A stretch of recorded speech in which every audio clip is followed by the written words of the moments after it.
We are live. Welcome, everyone, to tonight's edition of Stories for Healing.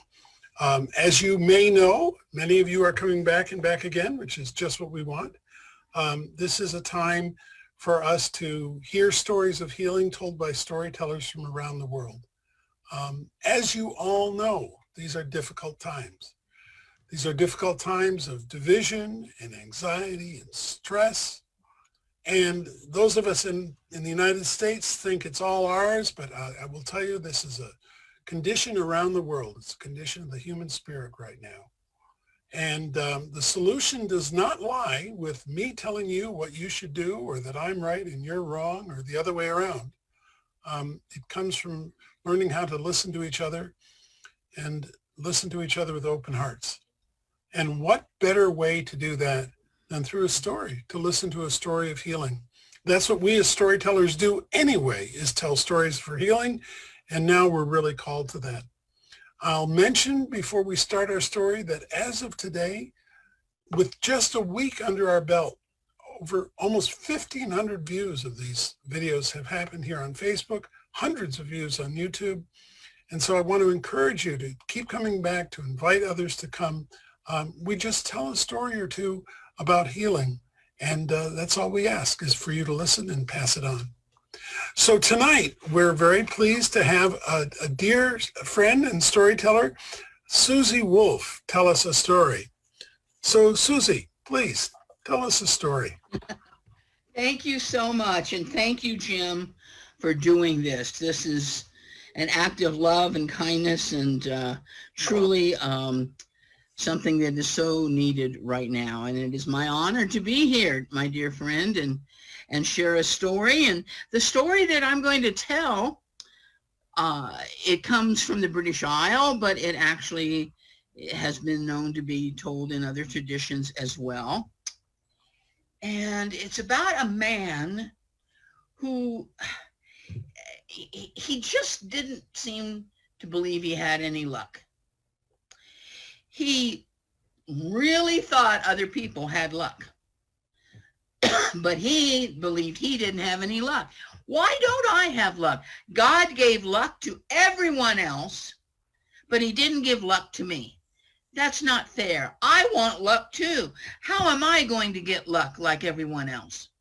So he went into the village and found a witch. I will pay you if you will give me luck, and told her the story. And she frowned and shook her head. No, I cannot give you luck. You must talk to God directly. Now go to the edge of the earth and ask God why you don't have luck. And so he went home and prepared for his journey. The next morning he was up early.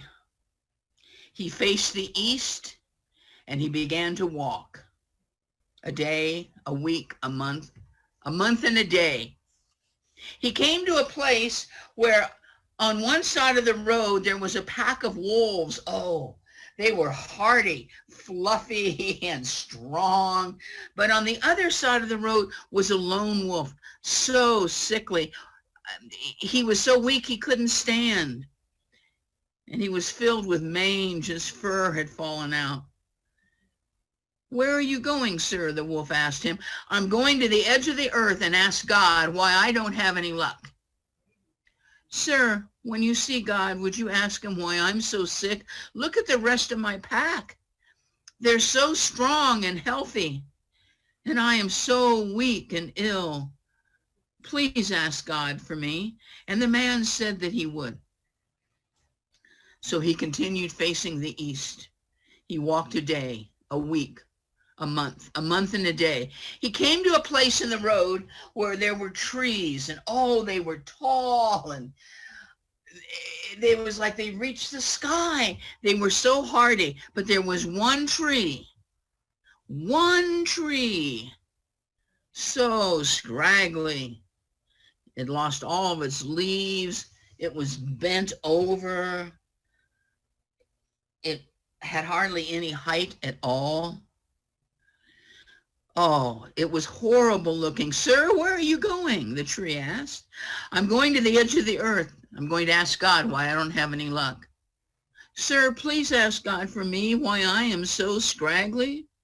I can't grow. I can't grow leaves. Look at me.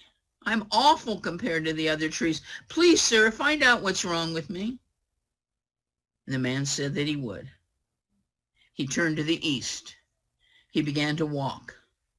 A day, a week, a month and a day. He came to a cottage, and there was a beautiful young woman. She invited him in. They talked and talked. She cooked a meal, and they continued talking. It was such an enjoyable time together. As the hour grew late, she looked at him and said, "Sir, it's too late for you to journey on. If you would like, you could stay here with me." And so he spent the night with her. And in the morning, as he left her bed and prepared to leave, she said, "You never told me where you were going." "Oh, I'm going to the edge of the earth. I'm going to ask God why I have no luck."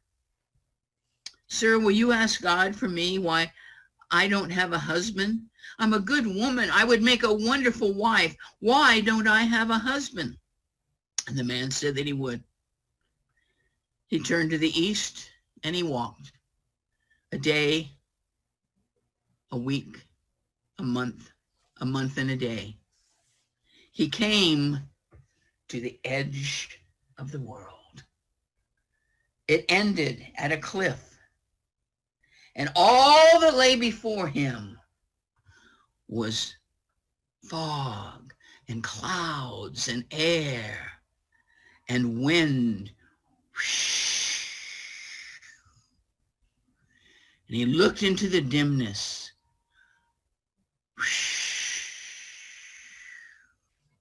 God?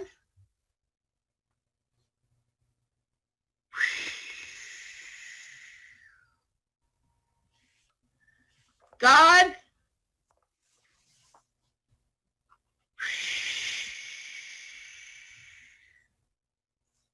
God, are you there?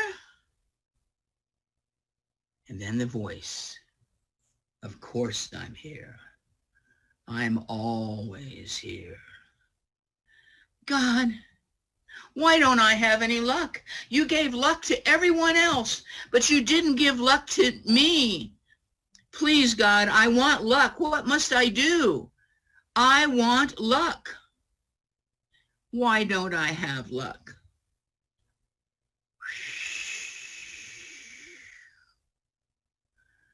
"Because you are a fool. I've given you all the luck you need. It's all around you. All you have to do is look for it. It's yours for the taking. Go. Go search and take your luck." Well, the man was so excited, he started to leave, and then he remembered the questions from all of the others, and so he asked them about the wolf and the tree and the woman, and God answered. Now the man turned to the west.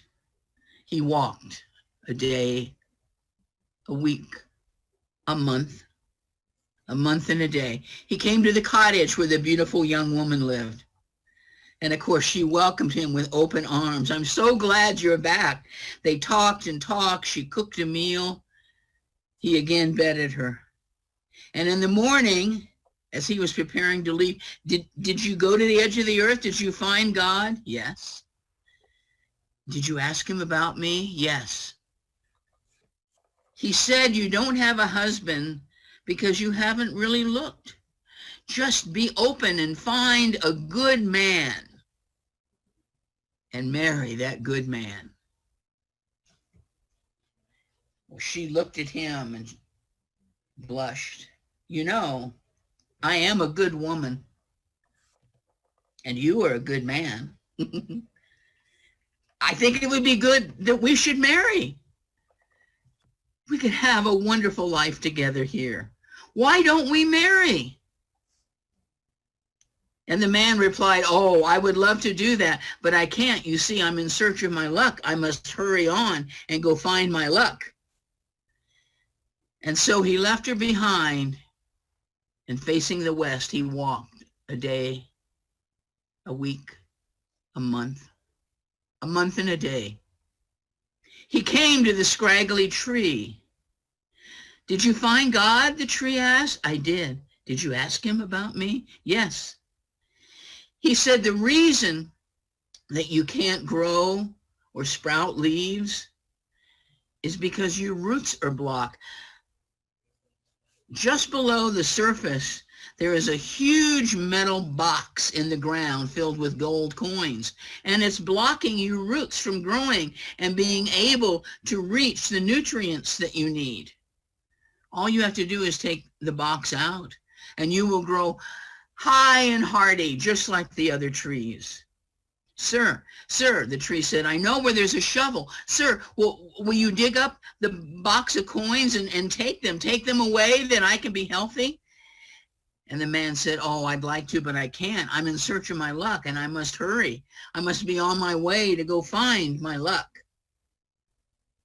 And so the man left the tree and the gold coins, and facing the west, he walked a day, a week, a month and a day, and he came to the sickly wolf.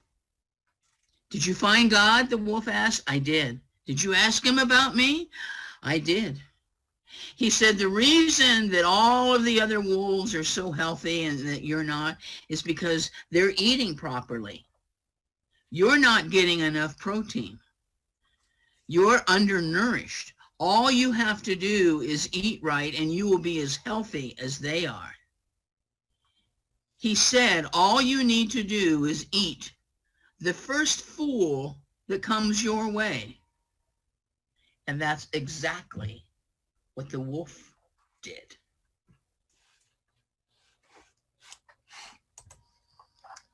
Oh, marvelous, marvelous. One of those stories where you kind of think you know where it's going, and then you don't, and then you don't again. It's wonderful, wonderful.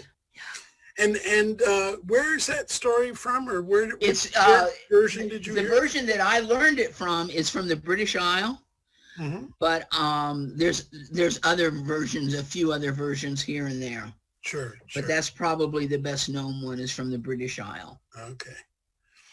Yes. And how much we can improve ourselves if, instead of trying to improve ourselves, we just open our eyes and open our hearts and look around. It's such a reminder, Jim, that we've already been given what we need. Yeah. If we just ask for it, look for it, reach for it, if we're open to it, even in these dreadful times that we're in, when many of us are feeling despair and signs of PTSD even. Yeah. But we've been given what we need if we just ask for it and just look for it. The answers are there. We're not alone. We're not alone. Okay. Well, everyone, thank you again for joining us this evening. What a wonderful series this is, and Susie, you've put a wonderful cap on this week so far. You know, I do think that our lesson is that we have to listen and learn from each other, and not go around with our eyes just fixed on one thing and unable to see all those things that we could be dealing with. That's not to say life is easy. Life is very, very difficult for so many of us. And I'm not a believer that we can fix it ourselves. Not just like stories that Susie just told.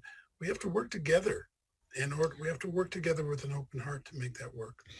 You know, Jim, it's occurred to me that one of the things that's happening right now with us, you just hit on it. We are pack animals by our very design. We are a species of animals that wants to be part of a pack. And we are forced to isolate right now because of many, many circumstances. And so it's putting such strain on us at our core level, at the species level, of having to be alone and having to isolate when we want so much to be together. And there's no way to connect. And what you're doing is helping us to reconnect to each other. This is a way to reconnect so that we can remember, I'm not alone. I'm not alone. No, I agree. It's what speaks to me as a storyteller, and I think it speaks to all of us. So, okay. So again, don't forget, every day, 2:30 in the afternoon Eastern or 8 o'clock in the evening Eastern, 7 days a week, there'll be, we've had 15 storytellers or thereabouts so far. We've got another 25 or 30 to follow, and that's just the first wave. So please join us, spread the word, view the recordings on YouTube because they're there for you. If you've missed one, go see it there. If you loved one, go see it again. And we'll see you all again tomorrow afternoon. Take care.